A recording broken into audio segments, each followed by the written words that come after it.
Assalamualaikum students, welcome to Ijaz Bio Academy and thanks for joining Ijaz Bio Academy for conceptual biology and to learn the biology, to understand the poetry of the life and enjoy the music of life at Ijaz Bio Academy. Okay, let's start our new topic.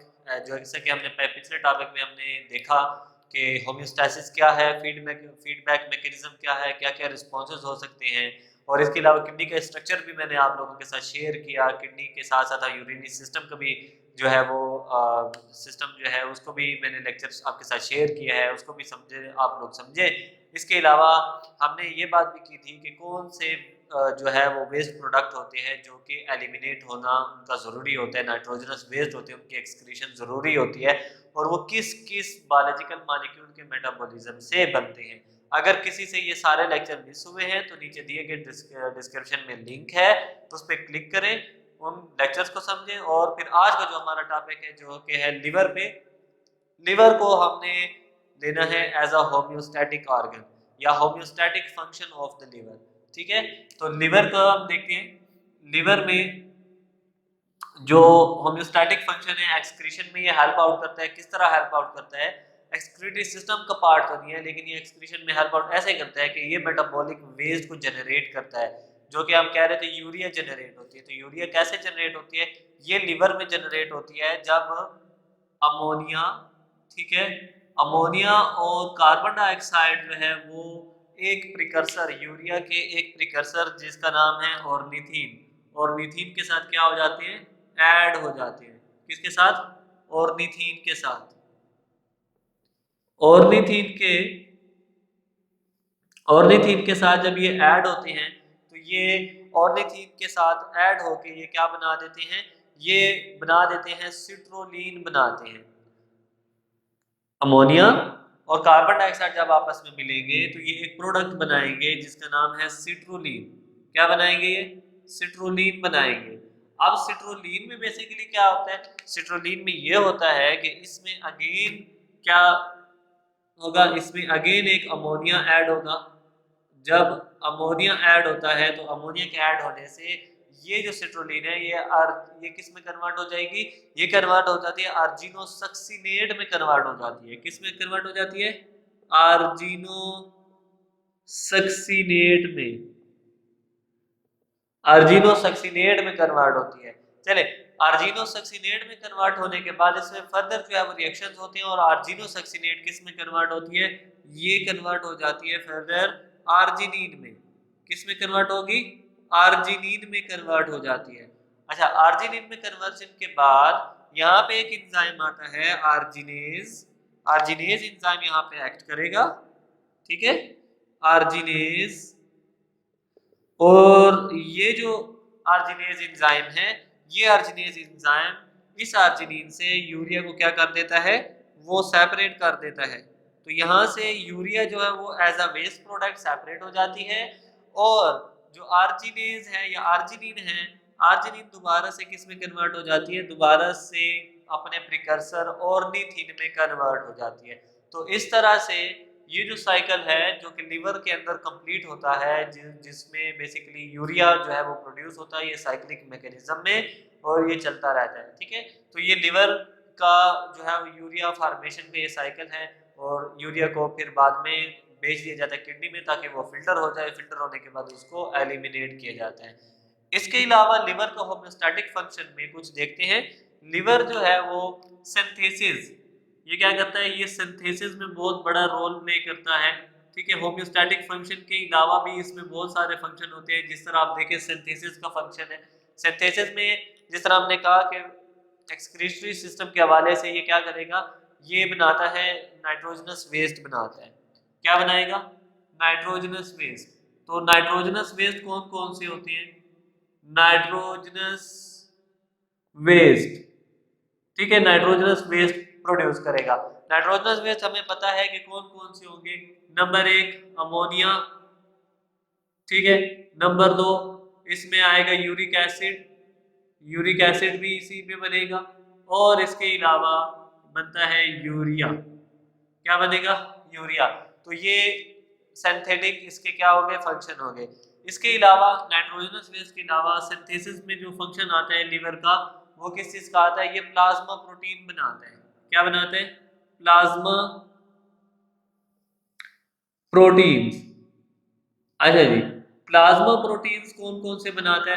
Plasma protein ये दो तरह के बनाता है। Number एक, ये बनाता है प्रोथ्रम्बिन। कौन सी प्रोटीन बनाएगा? प्रोथ्रम्बिन। और नंबर दो, ठीक है, प्रोथ्रम्बिन के अलावा ये बनाता है फिब्रिनोजिन। क्या बनाएगा? फिब्रिनोजिन बनाएगा। अच्छा, फिब्रिनोजिन के अलावा ये एल क्या बनाता है? एल्ब्यूमिन भी बनाता है। ठीक है, एल्ब्यूमिन। चले जी, प्रोथ्रम्बिन जो कि प्रोथ्रम्बिन जो है ये बेसिकली होती है ब्लड क्लॉटिंग के लिए। ये किसके लिए होती है?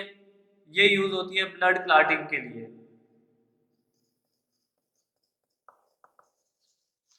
ठीक है, प्रोथ्रम्बिन प्रोटीन बनाएगा जो कि ब्लड क्लॉटिंग के लिए यूज होगी। इसके अलावा जो फिब्रिनोजिन है, फिब्रिनोजिन किसके लिए यूज होती है?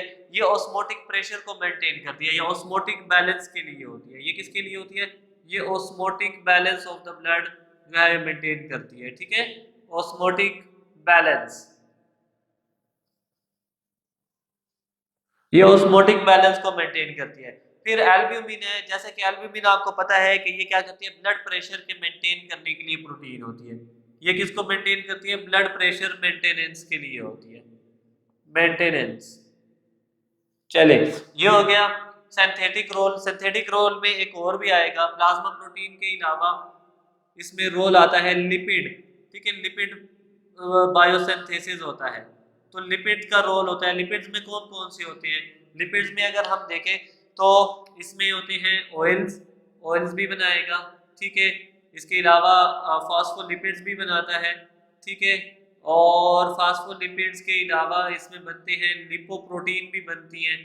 ठीक है, लिपोप्रोटीन। तो जितने भी हैं ये सारे किस चीज में रोल प्ले कर रहे होते हैं? ये स्ट्रक्चरल फंक्शन भी देते हैं और फिजियोलॉजिकल फंक्शन भी इनका होता है, रोल होता है। स्ट्रक्चर में देखें तो लिपोप्रोटीन्स हैं या फॉस्फोलिपिड्स हैं, ये सेल मेम्ब्रेन में होते हैं, डिफरेंट टाइप ऑफ मेम्ब्रेन्स में होते हैं, मेम्ब्रेन लेयर्स में होते हैं। हम यहाँ पे लिखते हैं मेम्ब्रेन की लेयर में ये मौजूद होते हैं। ठीक है, मेम्ब्रेन की लेयर में होते हैं। इसके अलावा हम देखते हैं जो जितने भी लिपिड है, ठीक है, ये जो लिपिड्स है, इन लिपिड्स में फर्दर ये जो रोल प्ले करते हैं वो क्या करते हैं? सेल की जो है वो टेम्परेचर मेंटेनेंस के लिए भी रोल प्ले करते हैं। ठीक है, टेम्परेचर और फ्लूइडिटी मेंटेन करने के लिए भी, या मेम्ब्रेन की फ्लूइडिटी और इनको मेंटेन करने के लिए भी होते हैं। ठीक है, और इसके अलावा एनर्जी सोर्स भी होते हैं। ये क्या होते हैं? एज ए एनर्जी सोर्स भी यूज होते हैं। लिपिड्स है, लिपिड्स के अलावा एक और सिंथेटिक रोल आता है और वो किस चीज का आता है? सिंथेसिस में आता है बाइल का। क्या आएगा? बाइल। बाइल जूस बनाते हैं। ठीक है, बाइल साल्ट्स बनाते हैं। तो ये क्या होते हैं? बाइल जो है वो बेसिकली गाल ब्लेडर में स्टोर हुआ होता है।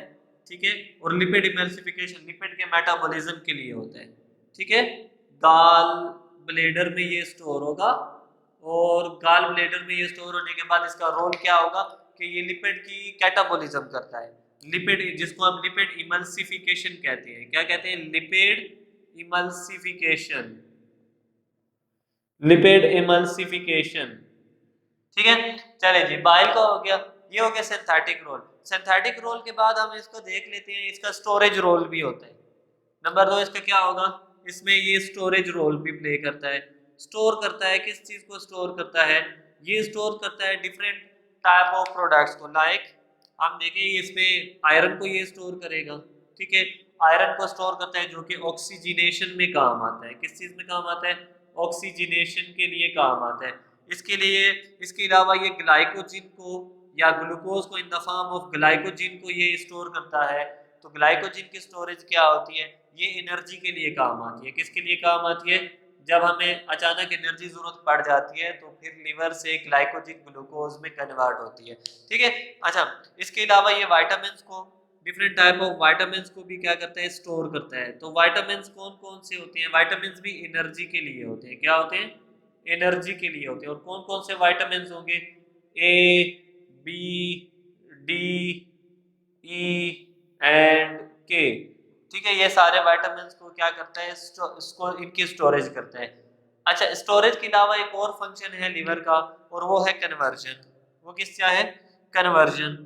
तो ये क्या करता है, कन्वर्ट करता रहता है, कन्वर्जन का फंक्शन परफॉर्म करता है। जिस तरह मैंने कहा ना कि ग्लाइकोजीन को स्टोर करता है ग्लूकोज के लिए, इसी तरह ये क्या करेगा, ग्लाइकोजीन को, ठीक है, जरूरत पड़ने में ग्लूकोज को ग्लाइकोजीन में कन्वर्ट करता है, और ग्लाइकोजीन को दोबारा से ग्लूकोज में कन्वर्ट करता है। ठीक है, तो ये क्या हो गया, ये इसका कन्वर्जन का प्रोसेस हो गया। एक बहुत इंपॉर्टेंट फंक्शन भी परफॉर्म करता है, एंड दैट इज रीसाइक्लिंग। क्या है वो, रीसाइक्लिंग है वो।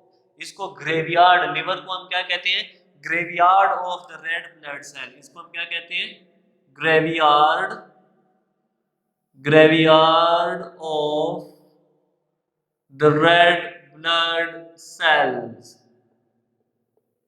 Red blood cells. तो ये क्या करते हैं, recycling of red blood cell. ये क्या करता है, रीसाइक्लिंग, ठीक है, रीसाइक्लिंग करता है किसकी, रेड ब्लड सेल्स की। ओल्ड रेड ब्लड सेल को रिसाइकल करता है। ठीक है, ओल्ड रेड ब्लड सेल्स को रिसाइकल करता है। इसके अलावा एक और इंपॉर्टेंट फंक्शन जो है वो डिटॉक्सिफिकेशन का है। याद हो अगर एंडोप्लाज्मिक रेटिकुलम में हमने पढ़ा था कि डिटॉक्सिफिकेशन होती है, तो वहां पे जो स्मूथ इंडोप्लाज्मिक रेटिकुलम है उसकी मिकदार ज्यादा होती है जहां पे डिटॉक्सिफिकेशन का प्रोसेस हो। तो लिवर में इंडोप्लाज्मिक रेटिकुलम बहुत ज्यादा होता है, क्योंकि लिवर मेन जगह है जहां पे ड्रग्स की और पॉइजन्स की और डिफरेंट हार्मफुल सब्सटेंसेस की डिटॉक्सिफिकेशन होती है। तो keep in mind, endoplasmic reticulum is responsible for the detoxification, और ऑर्गन के हिसाब से देखें तो that will be the liver. Clear. तो ये क्या होता करते हैं, डिटॉक्सिफिकेशन भी करते हैं। क्या करते हैं, डिटॉक्सिफिकेशन।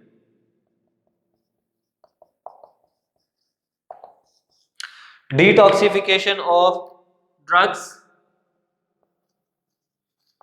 मेडिसिन, हार्मफुल पॉइजन्स, ठीक है। तो इन सब की ये डिटॉक्सिफिकेशन करता है। तो ओवरऑल हमारा जो लेक्चर था लिवर पे, लिवर का होम्योस्टैटिक रोल भी हमने देखा कि होम्योस्टैटिक रोल में नाइट्रोजनस वेस्ट को बना के उनका डिस्पोजल के लिए जो है वो बना के देता है हमें उसको फिल्ट्रेशन पे। फिर इसके अलावा हमने ये भी देखा, ये देखे होम्योस्टैटिक रोल में और क्या आ रहा था, ऑस्मोटिक बैलेंस के लिए फिब्रिनोजिन जो है वो बहुत इंपॉर्टेंट रोल प्ले कर रहा है। होम्योस्टैटिक कंडीशन के लिए एल्बुमिन जो कि ब्लड प्रेशर को मेंटेन कर रहा है बहुत ज्यादा। ठीक है, इसके अलावा यहाँ पे देखें ऑयल्स वगैरह भी क्या होते हैं, इनका भी रोल होता है।